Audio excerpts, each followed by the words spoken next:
This is a grammatical sentence formation course being taught by M Kathirvelu. Dear friend, are you ready? Have you taken your note? Please keep it ready to start writing. Today, we are going to see relative pronouns part 1.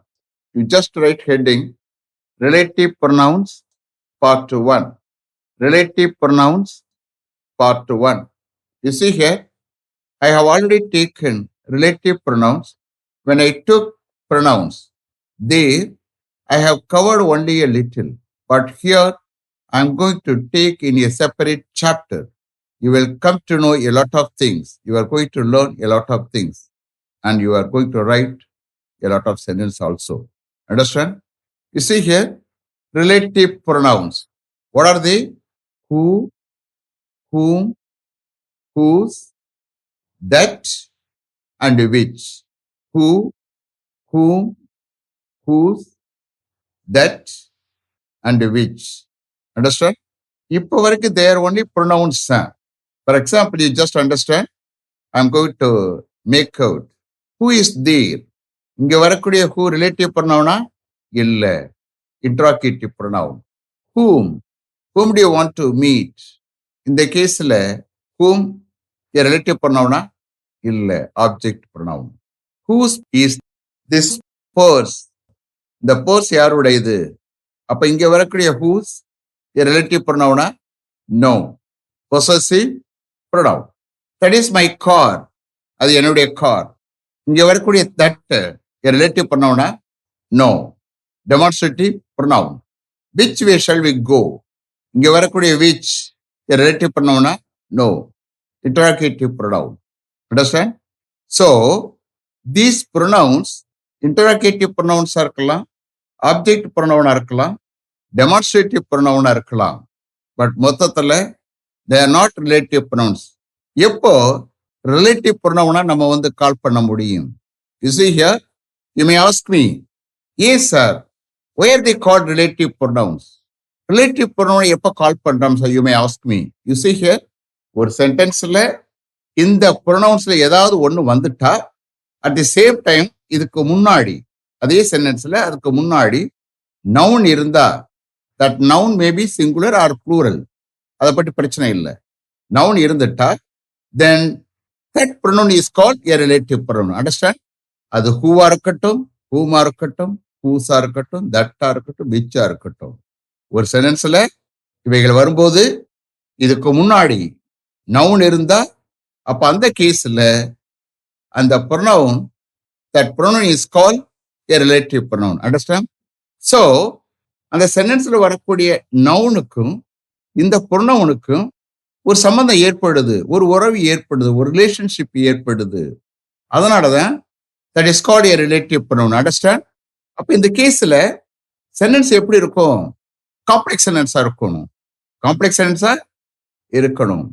அதுல main clause, subordinate clause வரணும். Subordinate கிளாஸ்ல தான் ஸ்டார்டிங்ல இந்த relative pronoun வரப்போகுது. அப்ப relative pronoun ஒரு பக்கம் ஒரு சைட்ல அது கன்ஜெக்ஷனா செயல்படும், இன்னொரு சைட்ல இன்னொரு பார்ட்ல ரிலேட்டிவ் ப்ரொனவுனா செயல்படும். அப்ப இதனுடைய மெயின் தன்மை என்னன்னா ரிலேட்டிவ் ப்ரொனவுனா செயல்படுறதா. ஈவன் தோ ரெண்டு பார்ட்டை கனெக்ட் பண்ண வந்திருக்கு, தட் இஸ் ஓகே.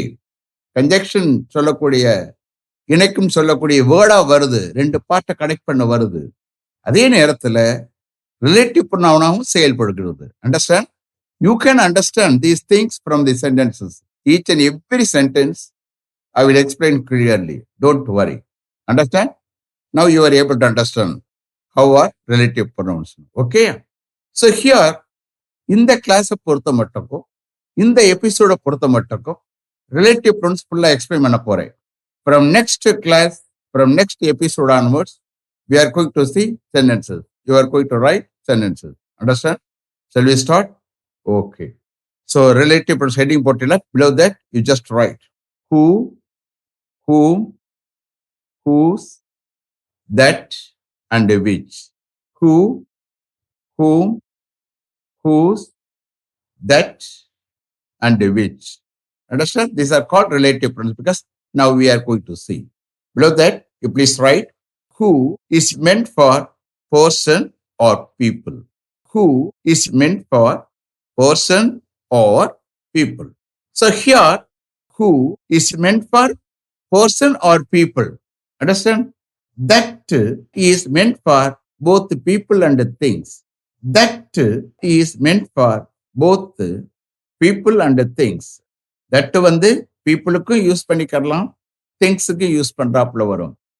நார்மலா ஹூவை யூஸ் பண்ணிட்டு போயிடுவாங்க. அண்டர்ஸ்டாண்ட்?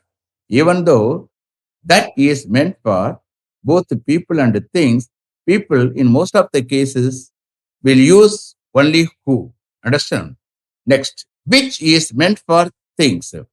Which வந்து திங்ஸுக்கு தான், not for person. Understand? Not for people. Which is meant for things. Below that, the relative pronouns that and which may seem to be interchangeable.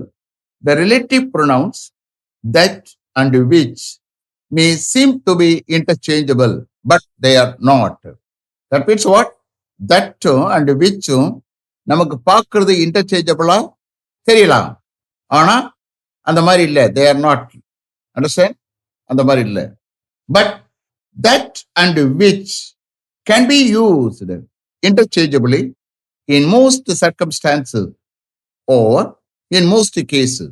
But that and which can be used interchangeably in most circumstances or in most cases. Understand? That whichையும் interchangeably நம்ம use பண்ணலாம் in most circumstances and most cases. Okay? Below that, that after quantifiers like everything, something, all, and after things, that is used.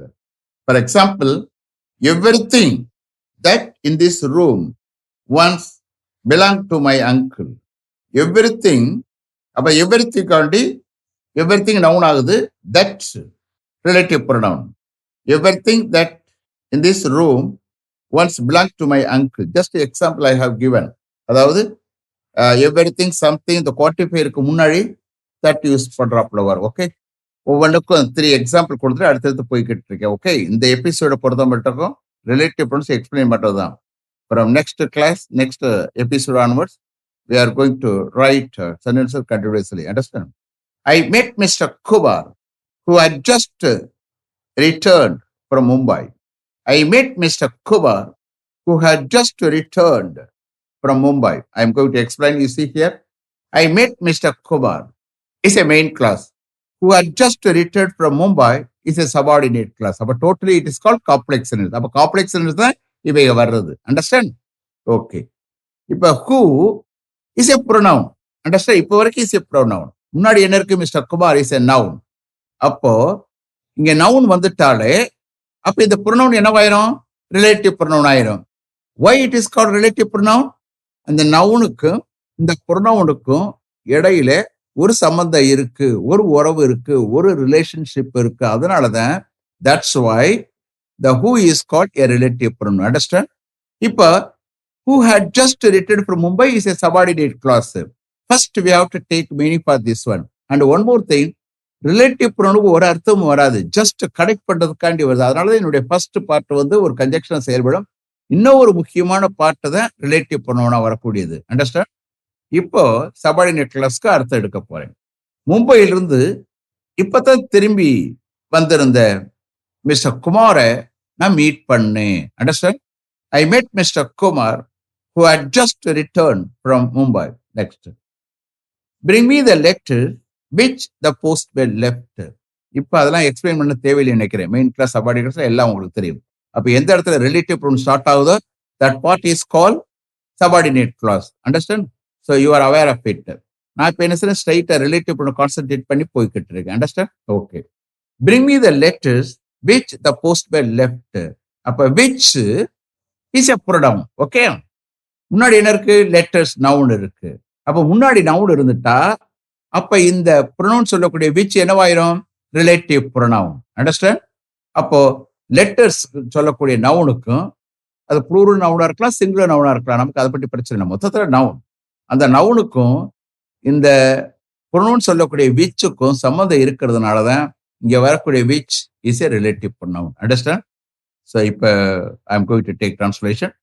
Postman விட்டுட்டு போன அந்த லெட்டர்ஸை கொண்டு வா, கொண்டு வாங்க. Bring me the letters which the postman left. அப்ப இங்க வரக்கூடிய whichக்கு ஜஸ்ட் கனெக்ட் பண்ணதான் வந்து கொடுத்து ஒரு மீனிங் வராது. Understand? Okay, next. Here is the pen that you gave me yesterday. Here is the pen that you gave me yesterday. அப்ப இந்த கேஸ்ல that pronoun, அதுக்கு முன்னாடி என்ன இருக்கு? பென் இருக்கு, நவுன் இருக்கு. அப்ப ஆட்டோமேட்டிக் அந்த தட் வந்து ரிலேட்டிவ் ப்ரொனவுன் ஆயிரும். ஏன்னா அந்த பென்னு சொல்லக்கூடிய நவுனுக்கும் இந்த ப்ரொனவுன் சம்மந்தம் இருக்கிறதுனால தான் தட் வந்து is a relative pronoun. Understand? நேற்று நீங்க எனக்கு கொடுத்த அந்த பேனா இங்க இருக்கு, இந்த இருக்கு. Here is the pen that you gave me yesterday. நீங்க அந்த ரிலேட்டிவ் ப்ரொனவுன்லாம் எல்லாத்தையும் அண்டர்லைன் பண்ணிக்கிறீங்க. ஓகேயா?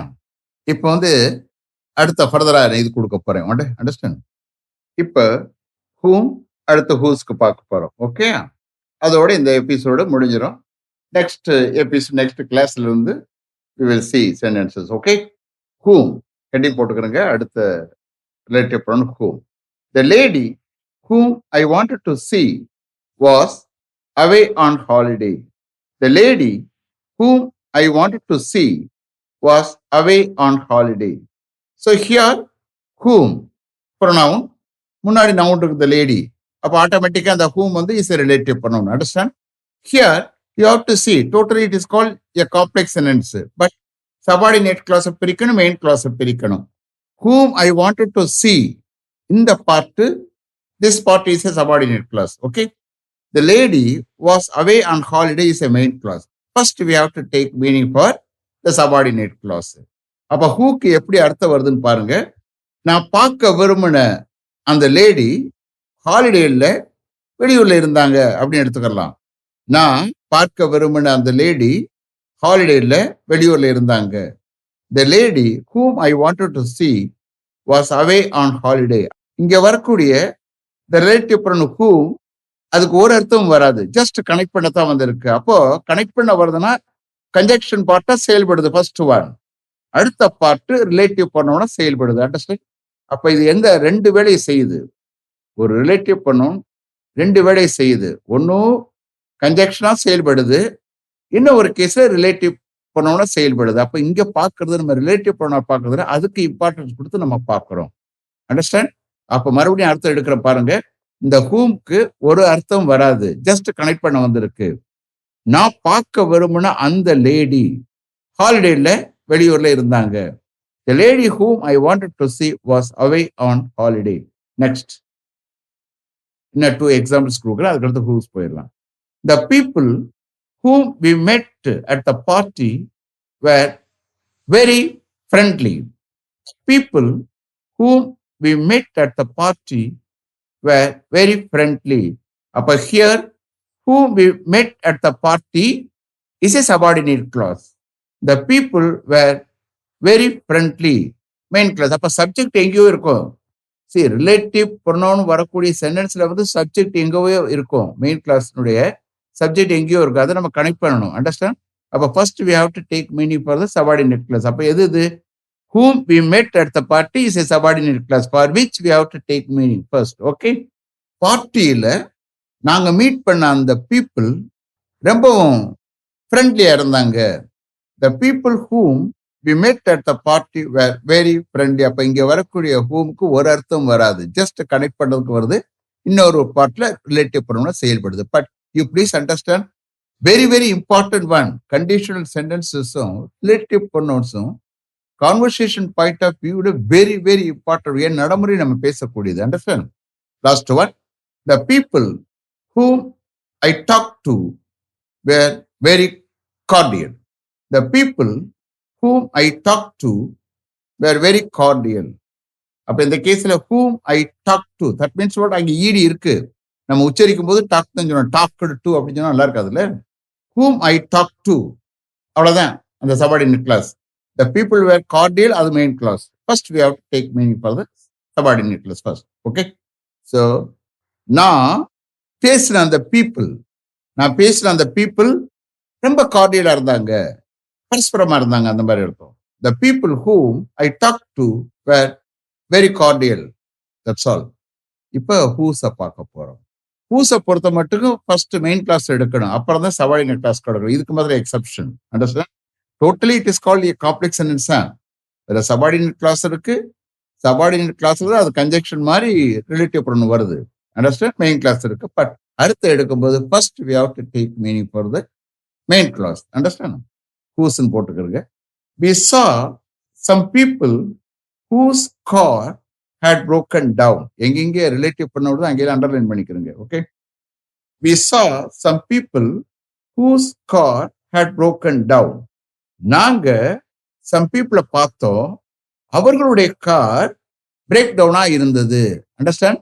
யூ see here whose பொறுத்த மட்டும் ரிலேட்டிவ் ப்ரொனவுன் வர கேஸ்ல first we have to take meaning for main class. After that only subordinate class. We saw some people whose car had broken down. About whose car had broken down is a subordinate clause. We saw some people is a main class, but still we have to take meaning for main class as far as whose is concerned. Okay, next.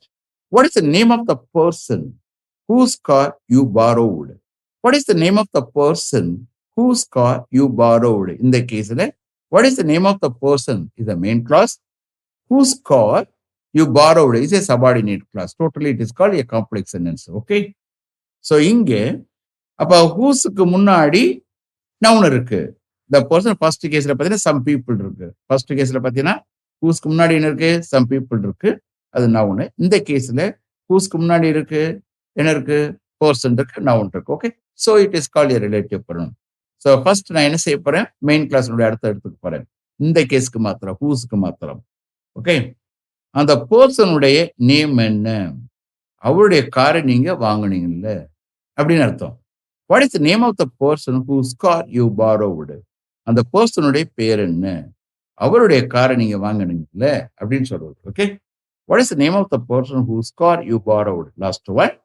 I met a man whose wife is an English teacher at Panavani Matriculation Higher Secondary School.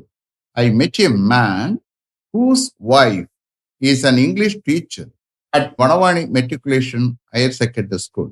So here whose அதுக்கு முன்னாடி என்ன இருக்கு? Man இருக்கு. a man. அப்ப noun அது. அப்ப இங்க வரக்கூடிய whose என்னது? Relative pronoun. அண்டர்ஸ்டாண்ட்? ஓகே. இப்ப நான் என்ன சொல்லியிருக்கேன்? whose ரிலேட்டிவ் pronoun வர கேஸ்ல மெயின் கிளாஸ்க்கு அர்த்தம் எடுக்கணும். நான் ஒரு ஆளை மீட் பண்ணேன். அவருடைய wife Vanavani matriculation higher secondary ஸ்கூல்ல இங்கிலீஷ் டீச்சரா இருக்காங்க. அண்டர்ஸ்டாண்ட்? மறுபடியும் எடுக்கவா? ஓகே. நான் ஒரு ஆளை மீட் பண்ணேன். அவருடைய wife Vanavani matriculation higher secondary ஸ்கூல்ல ஒரு இங்கிலீஷ் டீச்சராக இருக்கிறாங்க. Understand? I met a man whose wife is an English teacher at Panavani Matriculation Higher Secondary School. Is it clear? Have you written correctly? Have you understood correctly? Okay. From next class, next episode onwards, we are going to write a lot of sentences. Okay. Explanation முடிஞ்சிச்சு. இப்ப அந்தந்த சென்டென்ஸ்ல I will explain. Okay. You please understand. Let me finish up to this level. Thank you very much for having attended this class continuously. If you like this course, if you are interested in attending this class, if it creates any positive vibration in your mind, please share with your friends and others. It will definitely, certainly, and surely make my dreams realized. I will meet you this time tomorrow. Until then, goodbye. M Kathirvelu. Thank you.